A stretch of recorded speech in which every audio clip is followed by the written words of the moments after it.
बहुत एक्टिव कार्यकर्ताओं में से हैं तेजिंदर पाल सिंह बग्गा। आज जिस तरीके से गैर कानूनी तरीके से उनको गिरफ्त में लिया गया है पंजाब पुलिस द्वारा, जहां पे दिल्ली में जो सत्ताधारी दल है आम आदमी पार्टी, उसी की हाल में सरकार पंजाब में भी बनी है, आप सभी ने देखा।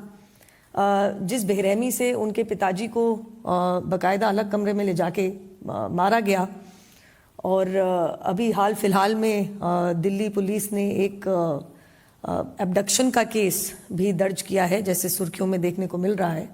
उसके संदर्भ में हम आज आप लोगों से कुछ बात करने के लिए यहाँ पे इकट्ठे हुए हैं। मैं इसको गैर कानूनी अरेस्ट क्यों कहती हूँ? 2019 में 2018 के बाद दिल्ली उच्च न्यायालय ने सीआरपीसी के ऊपर कुछ टिप्पणी देते हुए एक जजमेंट पास करी थी, जिसमें यह कहा गया था कि section 79 subsection 1 of the CrPC के तहत कोई भी अरेस्ट हो, उस अरेस्ट में प्रोसीजर फॉलो करना अनिवार्य है। और प्रोसीजर ये कहता है कि जो इंटर स्टेट अरेस्ट होती है उसमें बाहर से आई हुई पुलिस को दूसरे राज्य के अंदर उसी लोकल जुरिस्डिक्शन की पुलिस को पहले संपर्क करना पड़ता है, प्रोसीजरल फॉर्मेलिटीज कंप्लीट करनी पड़ती हैं, और इसी के चलते लोकल पुलिस के कोऑपरेशन के साथ आप जाके अरेस्ट कंप्लीट कर सकते हैं। ये 2019 की दिल्ली उच्च न्यायालय की एक एक्सप्लेनेशन के साथ, जब 18 में जस्टिस मुरलीधर ने ये कहा था कि हमें प्रोसीजर को थोड़ा रिविजिट करना पड़ेगा, 2019 में बाकायदा उन्होंने ये जजमेंट दी थी। ये हम आपके साथ साझा भी करेंगे। पैरा नंबर 15 उसका ऑपरेटिव पार्ट है। इसके चलते आज जो चीज़ साफ हुई है, तेजिंदर पाल सिंह बग्गा जो एक पुराने कार्यकर्ता हैं, भारतीय जनता पार्टी के राष्ट्रीय सचिव हैं राष्ट्रीय युवा मोर्चा के, किस तरीके से बिना प्रोसीजर को फॉलो किए हुए, बिना जनकपुरी लोकल पुलिस थाने को इन्फॉर्म किए हुए, प्रोसीजरल फॉर्मेलिटीज़ बिना कंप्लीट किए हुए, जिस तरीके से सुबह 5 बजे 40-50 पुलिसकर्मी पंजाब पुलिस के उनके घर पे धमक जाते हैं, हाथापाई करते हैं। उनके बुजुर्ग पिताजी हैं, वो वीडियो लेने की कोशिश करते हैं तो अलग कमरे में ले जाके उनके मुंह पे मुक्का मार के धक्का मुक्की करके फ़ोन खींच लेते हैं, और उसके बाद उनको उठा के फिर लोकल थाने में लेके जाया जाता है।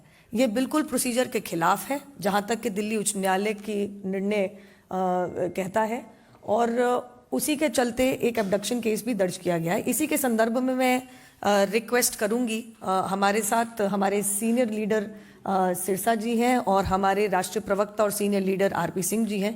पहले मैं रिक्वेस्ट करूंगी सिरसा जी से कि आपके सामने इस मुद्दे को रखें प्लीज़। धन्यवाद।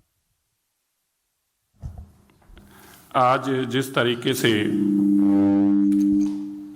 दिल्ली पुलिस ने गैर कानूनी तरीके से तेजिंदर बग्गा को यहाँ से किडनैप किया, अरविंद केजरीवाल जो कि कुछ दिन पहले ही अपने वीडियो के अंदर एक बात कह रहे हैं कि मुझे पुलिस मिल लेने दो, पुलिस एक बार मेरे हाथ में आ जाए तो इन लोगों को 2-4 लोगों को जेल में बंद करूंगा तो इनका दिमाग ठीक हो जाएगा। ये अरविंद केजरीवाल की स्टेटमेंट है। जब उससे पूछा गया कि आपके प्रति ये जो आप बोल रहे हैं ये झूठ है और ऐसे ट्वीट किए गए हैं, तो इसके जवाब में उन्होंने कहा कि मेरे को पुलिस मिल लेने दो। मैं आपको यह भी याद कराना चाहता हूं, अरविंद केजरीवाल किस तरीके वेंडेटा रखते हैं, किस तरीके बदलाखोरी में काम करते हैं। जब उनके पास पुलिस नहीं थी तो उन्होंने अपने एमएलओ से अपने ही चीफ सेक्रेटरी को अपने ही घर बुलाकर पिटवाया। जो आदमी अपने चीफ सेक्रेटरी को अपने घर बुलाकर, एक पढ़ा लिखा मुख्यमंत्री जो अपने आप को बताता है पिटवा सकता है, आप उससे कल्पना करें कि पुलिस का इस्तेमाल और दुरुपयोग को किस कदर कर रहा होगा। आज जब तेजिंदर बग्गा को पुलिस अरेस्ट करने गई, वो अनलॉफुल था, अनकॉन्स्टिट्यूशनल था।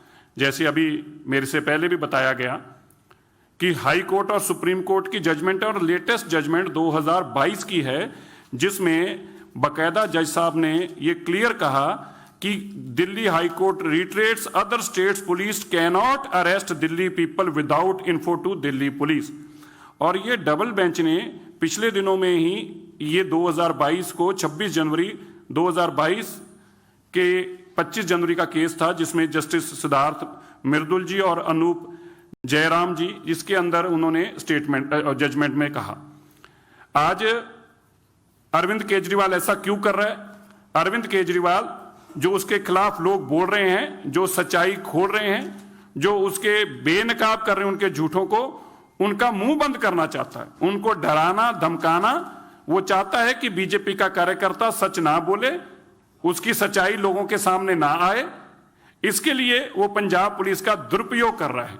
हमें हैरानगी इस बात की है, मुख्यमंत्री भगवंत मान है और एक सिख मुख्यमंत्री के होते एक सिख को घर से बेइज्जत करके उसके पिता को पीटा जाता है, उसका मोबाइल छीन करके उनके पिता को उसको कमरे में बंद किया जाता है। तेजिंदर बग्गा को बिना दस्तार नंगे सिर पुलिस उठाकर लेकर जाती है। क्या गुनाह है तेजिंदर बग्गे का? आतंकवादी है। अरे 40 बेगुनाह लोग पंजाब के अंदर गैंगस्टरों ने मार दिए, जिसके अंदर अंतरराष्ट्रीय कबड्डी खिलाड़ी तक हैं। पुलिस कुछ ना कर पाई, पुलिस दिल्ली में डेरे लगाए बैठी है। कल ही 2 लोग नौजवान बच्चे नशे से मारे गए, टीके लगाकर उनकी मृत्यु हो गई और नशा तस्कर शरेआम घूम रहे हैं और भगवंत मान जी की पुलिस दिल्ली में घूम रही है। पटियाला में जो हुआ आपने देखा, किस तरह आपसी स्वाद बिगाड़ा जा रहा है, भाईचारक साझ तोड़ी जा रही है और पंजाब पुलिस 50-50 लोगों को लेकर जैसे किसी आतंकवादी को अरेस्ट करना हो। क्या है अरविंद केजरीवाल की मानसिकता? मैं अरविंद केजरीवाल को एक बात याद कराना चाहता हूं, यह पीरों फकीरों की धरती है, गुरुओं की धरती है। तुम हमें डरा और धमका नहीं सकते।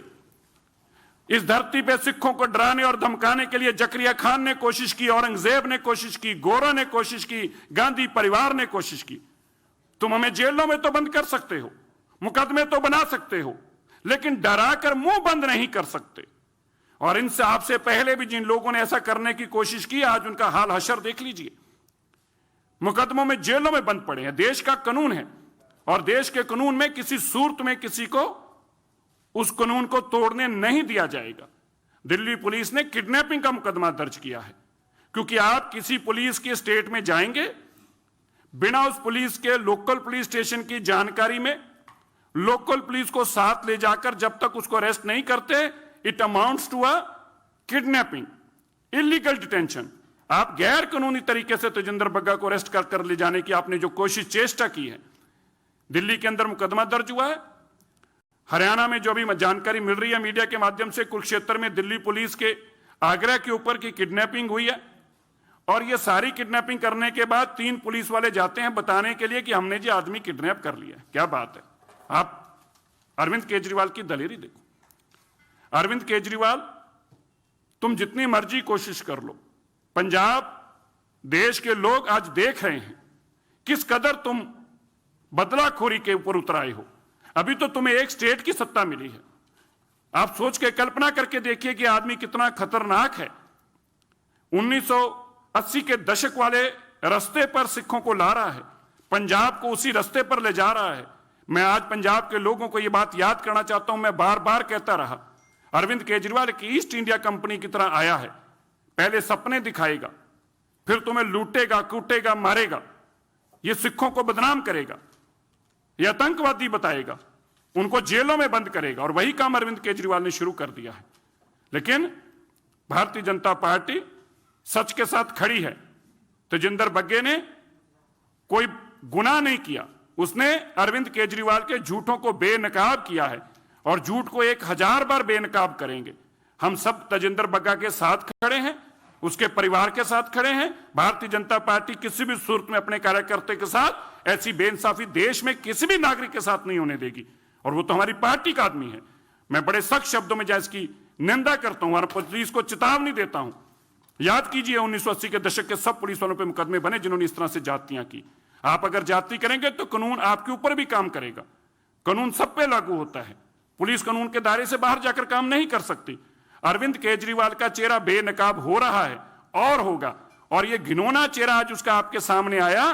किस तरह आज सिख स्टेट के मुख्यमंत्री एक सिख को उसकी बिना दस्तार के नंगे सिर बेइज्जत करते, जलील करते ले जा रहे हैं। क्यों?